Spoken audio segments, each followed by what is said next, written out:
जय मसीह की दोस्तों, आप सबका स्वागत है परमेश्वर की हजूरी में। आपने अक्सर सुना होगा एक झूठा भविष्यवक्ता और एक सच्चा भविष्यवक्ता।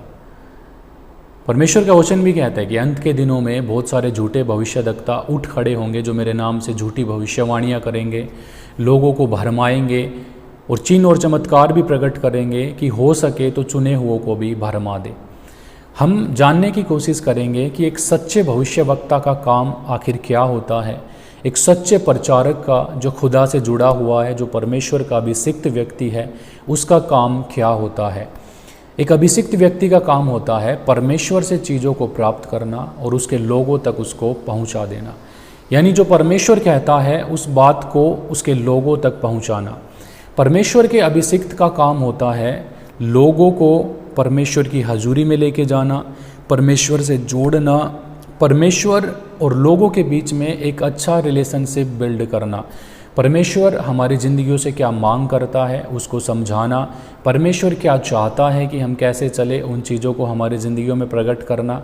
जैसे जब परमेश्वर अपने दास मूसा के द्वारा इजराइलियों को मिस्र से छुड़ा के लेके आया था, तो परमेश्वर ने मूसा के द्वारा कुछ नियम दिए, कुछ विधियाँ दी, कुछ आज्ञाएं दी जो उसके लोगों को फॉलो करना था। और आज भी जो परमेश्वर के द्वारा नियुक्त होते हैं, तो परमेश्वर अपने लोगों के द्वारा हमें बताता है कि हमें अपने जीवन में क्या क्या बदलाव करने हैं। यदि हम बदलाव की बात करें तो परमेश्वर की मांग हमेशा ही हमारे जीवन से होती है कि हम बदलाव अपनी ज़िंदगियों में करते रहें। हम जैसे जैसे बदलाव करते जाते हैं वैसे वैसे हम परमेश्वर के साथ जुड़ते जाते हैं, परमेश्वर की हजूरी में रहने लगते हैं, परमेश्वर के साथ रहने लगते हैं। जैसे खुदा का कलाम कहता है कि परमेश्वर अनुग्रहकारी है, परमेश्वर दयालु है, लेकिन परमेश्वर का वचन ये भी कहता है कि जो परमेश्वर है वो एक भस्म करने वाली आग भी है। और बहुत सारे लोग हैं जो इस पहलू से अनजान रहते हैं, इस पहलू को जानना भी नहीं चाहते हैं। परमेश्वर एक आग के समान है और एक ऐसी आग के समान है जो हमें तपाती है, जो हमें बनाती है, जो हमें अच्छा बना देती है, हमें तपा तपा कर खरा सोना बनाती है। आपको मालूम होगा जब सोने को आकार दिया जाता है, उसको आग में तपाया जाता है, उसको बड़ा अच्छे से तपाया जाता है, वो बिल्कुल मेल्ट होने लगता है और उसको फिर कूटा जाता है, उसको आकार दिया जाता है, फिर उसको बनाया जाता है। यानी एक सोना जितना तपता है उतना ही वो सुंदर बनता है, उतना ही वो निखरता है। सेम वैसा ही है, जितना हम परमेश्वर के करीब जाते हैं हम उतना ही निखरते हैं, हम उतना ही सुंदर होते हैं और उतनी ही कीमत हमारी बढ़ने लगती है जितना हम परमेश्वर के करीब जाते हैं। लेकिन हम जितना खुदा के करीब जाएंगे उतनी ही परमेश्वर की डिमांड भी हमसे होगी कि अब हमें अपने जीवन में ये बदलाव करना है। जब आप वो बदलाव कर चुकेंगे, जब आप नेक्स्ट स्टेप पे जाएंगे, परमेश्वर की और नज़दीक जाएंगे, तो परमेश्वर आपसे फिर एक बदलाव की मांग करेगा और ऐसे ही ऐसे बदलाव करते करते करते करते हम परमेश्वर के नज़दीक चले जाएंगे। और ये काम परमेश्वर का जो अभिषिक्त व्यक्ति होता है उसके द्वारा परमेश्वर हम पे प्रकट करता है कि हमें अब क्या करना है, हमें अभी क्या बदलाव करना है। बहुत सारे भाई और बहनों को लगता है कि परमेश्वर सबसे बातचीत कर लेता है। परमेश्वर अपने अभिषिक्त के द्वारा ही बातचीत करता है, वो सबसे बातचीत करता है लेकिन अपने अभिषिक्त के द्वारा करता है। वो डायरेक्टली हमें अप्रोच नहीं करता है, वो अपने अभिषिक्त को बताएगा कि तुम्हें ये बोलना है इस व्यक्ति को, इस व्यक्ति के जीवन से मैं ये चाहता हूँ। और फिर वो परमेश्वर का दास हमारे जीवन में उन बातों को रखता है और जो भाई जो बहन उन बातों को मानता है तो फिर परमेश्वर उनके लिए दरवाज़ों को खोलता है, परमेश्वर उनकी ज़िंदगियों में अपनी आशीषों को बहाता है, अपनी बरकतों को बहाता है, शांति को बहाता है। क्यों? क्योंकि उन्होंने परमेश्वर की बात को माना है। आज बहुत सारे लोग हैं जो परमेश्वर को जानते तो हैं लेकिन परमेश्वर को समझते नहीं है कि परमेश्वर है क्या।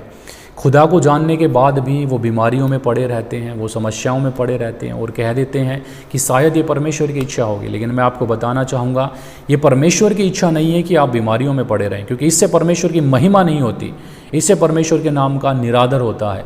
ये परमेश्वर की इच्छा नहीं है कि आप बीमारियों में पड़े रहें, आप तंगी में पड़े रहें, आप कर्जे में डूबे रहें। ये परमेश्वर की इच्छा नहीं है, क्योंकि इन चीज़ों से परमेश्वर के नाम का निरादर होता है।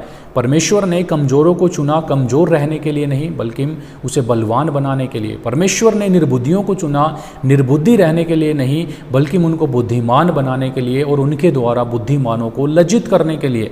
क्योंकि परमेश्वर के हाथों में जब हम आ जाते हैं तो परमेश्वर हमें खरा सोना बनाता है। परमेश्वर खुद गरीब बना ताकि मैं और आप अमीर हो जाएं। परमेश्वर कमज़ोर बना ताकि मैं और आप बलवंत हो जाएं।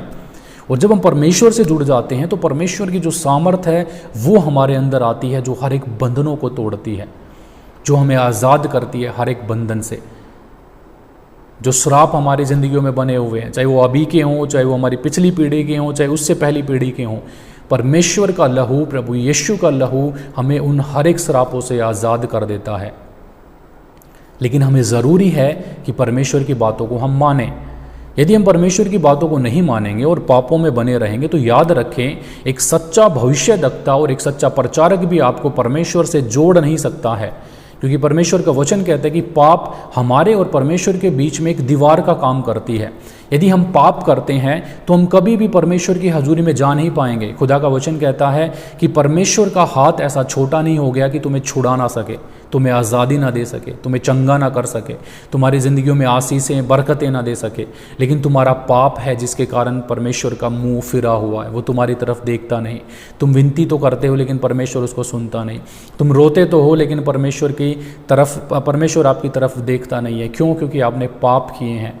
यदि आप अपने पापों से तौबा करके परमेश्वर के पास आएंगे, तभी एक सच्चा अभिषिक्त और सच्चा प्रचारक आपको खुदा से जोड़ पाएगा। आप परमेश्वर की हजूरी में बैठ पाएंगे, खुदा से आप कनेक्ट हो पाएंगे। लेकिन यदि पाप हमारे जीवन का हिस्सा है तो हम कभी भी परमेश्वर से नहीं जुड़ पाएंगे, कभी भी हम परमेश्वर की आशीषों को और बरकतों को अपने जीवन में बहुतायत से नहीं पा पाएंगे। परमेश्वर का वचन साफ कहता है दानियल की पुस्तक में कि परमेश्वर ने कहा, जो परमेश्वर से प्रेम करते हैं और जो परमेश्वर की आज्ञाओं को मानते हैं उनके जीवन में परमेश्वर अपने सारे वादे पूरे करता है। यानी जो आज्ञाओं को मानते हैं, यदि हम आज्ञाओं को मानने वाले हैं तो हमारे जीवन में परमेश्वर के हर एक वादे पूरे होंगे। जो परमेश्वर ने अब्राहम से वादा किया था कि मैं तुझे आशीष करूंगा, जो तुझे श्राप देगा मैं उसे श्राप दूंगा, जो तुझे आशीष देगा मैं उसे आशीष दूंगा, वो सारे वादे हमारी ज़िंदगियों में पूरे होते हैं। तेरे वंश को मैं तारागण के समान बनाऊंगा, बालू के किनकों के समान बनाऊंगा। यानी हर क्षेत्र में परमेश्वर उस व्यक्ति को बढ़ाता है जो परमेश्वर की आज्ञाओं को ज्यों का त्यों मानता है। तो परमेश्वर की बातों को हमें मानना है, क्योंकि परमेश्वर की बातों को मानना सबसे बढ़कर है। और यदि आज आप परमेश्वर की बातों को मानना शुरू करेंगे तो मैं आपसे कहना चाहूँगा, परमेश्वर का वचन कहते हैं आपकी ज़िंदगियों के हर एक बंधन टूट जाएंगे। जो अभी तक आप सुनते आए हैं कि मेरे बच्चे सुधरेंगे, मेरा पति सुधरेगा, मेरे जीवन में परमेश्वर की आशीषें होंगी, बरकतें होंगी, रोशनी चमकेगी, खुदा का नूर मेरे चेहरे पर चमकेगा, वो सारी चीज़ें आपकी ज़िंदगी में दिखना शुरू हो जाएंगी जब आप परमेश्वर की आज्ञाओं को मानना शुरू करेंगे। इसलिए आज्ञाओं को मानना सबसे बढ़कर है। यदि आप आज्ञा नहीं मानते तो आपके जीवन में परमेश्वर के वचन पूरे नहीं हो सकते। इसलिए खुदा की आज्ञाओं को मानो, जो परमेश्वर कहता है वो करो, ताकि आप परमेश्वर से जुड़ने पाओ और परमेश्वर आपको वो दे जो वो देना चाहता है, ताकि परमेश्वर आपकी ज़िंदगियों में वो करे जो वो करना चाहता है। और परमेश्वर ने जो हमारे लिए रखा है वो सच में अद्भुत रखा हुआ है, हमारी सोच और हमारी समझ से परे। इसलिए परमेश्वर की बातों को माने और फिर देखें कि परमेश्वर अपने स्वर्ग के झरोखे खोल कर आपको कैसे आशीषों और बरकतों से भरता है। खुदा आप सबको आशीष करे।